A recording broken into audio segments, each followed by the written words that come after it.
यदि आपकी डिलीवरी मार्च, अप्रैल, मई में या गर्मी के दिनों में होने वाली है तो आपको क्या सावधानियां रखनी चाहिए ताकि गर्मी के प्रकोप से आप बच सके। अक्सर ये देखा गया है गर्मी के दिनों में डिलीवरी होने के कारण कई महिलाओं में कुछ प्रॉब्लम्स बढ़ जाती है। तो मैं हूँ doctor Malti Bhojwani, obstetrician and gynaecologist and IVF consultant, director Malti hospital एवं tasty baby centre Bhopal, practising since last 40 years. गर्मी के दिन चल रहे हैं और हम सभी देख रहे हैं कि जो हमारे वातावरण का टेम्परेचर वो बढ़ता जा रहा है। तो गर्मी के दिनों में प्रेग्नेंट महिलाओं को और डिलीवरी के बाद भी महिलाओं को खास तरीके की सावधानियां रखना बहुत ही जरूरी है, क्योंकि गर्मी के कारण इन्फेक्शन बढ़ जाता है, आपकी इम्यूनिटी कम हो जाती है, हाइड्रेशन लेवल कम हो जाता है और उसके कारण कभी अवसाद होना, चक्कर आना, डिप्रेशन होना, इस तरीके की तकलीफें होने लगती है। प्रेगनेंसी के दौरान यदि आपका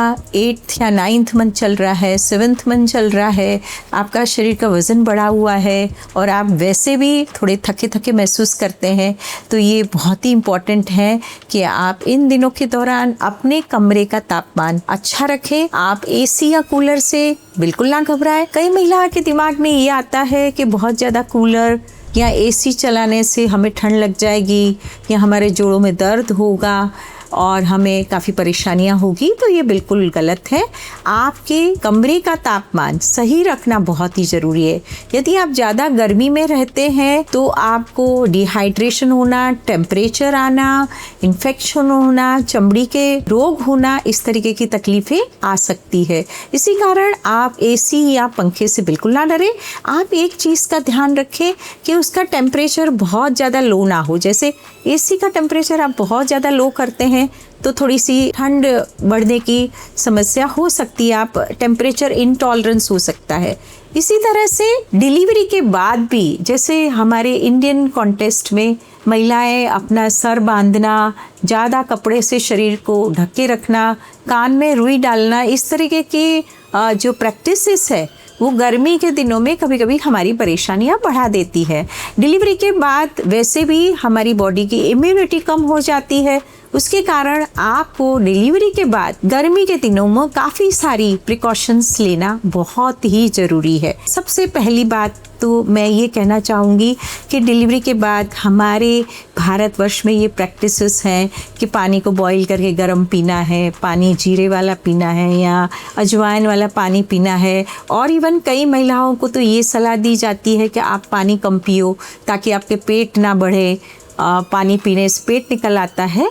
तो गर्मी के दिनों में अपना हाइड्रेशन अच्छा रखना बहुत ही इम्पॉर्टेंट है।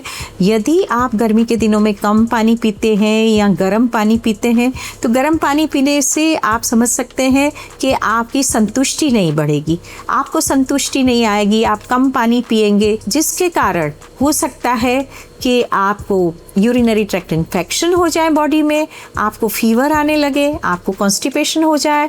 और यदि आप अपने बच्चे को फीड करा रहे हैं तो इवन जो दूध आ रहा है वो भी गाढ़ा बन जाए और दूध का आना थोड़ा कम हो जाए, तो इस तरीके की शिकायतें हो सकती है। इसलिए गर्मी में आप पानी अच्छे टेम्परेचर का, मतलब कूल टेम्परेचर का आप रखें। आप भले बॉईल कर लें, उसको आप मटके में डालें, उसको ठंडा करें और फिर पिए। कम से कम आपको 2.5-3 लीटर पानी ज़रूरी है पीना। और यदि आपको लगे तो आप ग्लास के रूप में आप 12-14 ग्लास बना के उसको पी सकते हैं।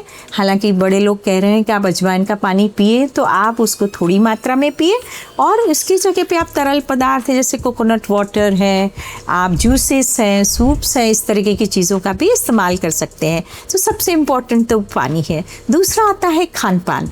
हमारे भारतवर्ष में ये भी है कि डिलीवरी के बाद कई महिलाओं को घी में सब ड्राई फ्रूट्स डाल के, जिससे हम और सौंठ डाल के, इस तरीके की जो चीज़ें डाल के उनको दिया जाता है। और कभी ये भी बोला जाता है कि आप यही खाएं।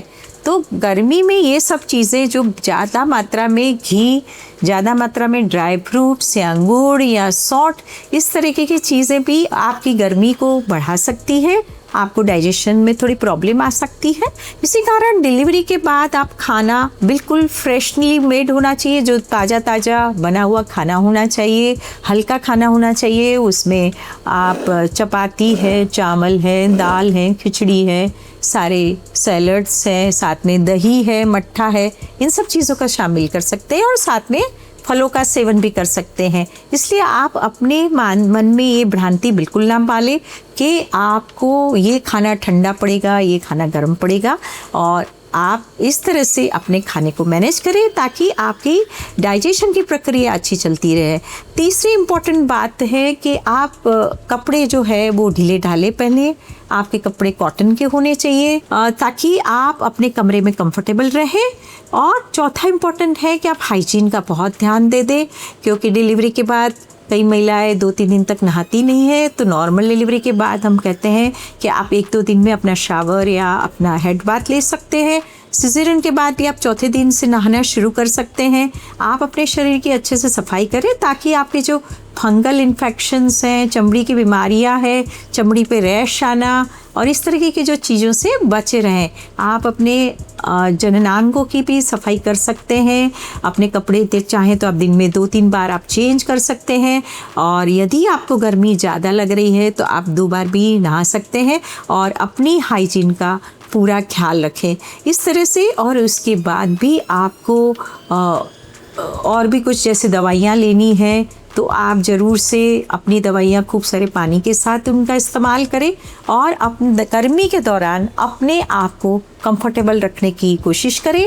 डिलीवरी या सिजेरियन के बाद आप बाहर गर्मी में बिल्कुल ना निकले। यदि आपको टहलना है या आपको कुछ हल्की फुल्की एक्सरसाइज करनी है तो आप अर्ली मॉर्निंग्स में या इवनिंग्स में जब बिल्कुल धूप का जो प्रभाव है वो समाप्त होने लगता है तब करें और अपनी बॉडी को कंफर्टेबल रखें।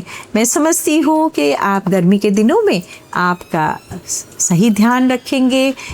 गर्मी के मौसम को आप एंजॉय करके अपना ये समय पास कर सकते हैं। फिर भी आपके मन में यदि कुछ डाउट है तो आप ज़रूर से मेरे कमेंट बॉक्स में डालें, मेरा ये वीडियो शेयर करें और लाइक करें।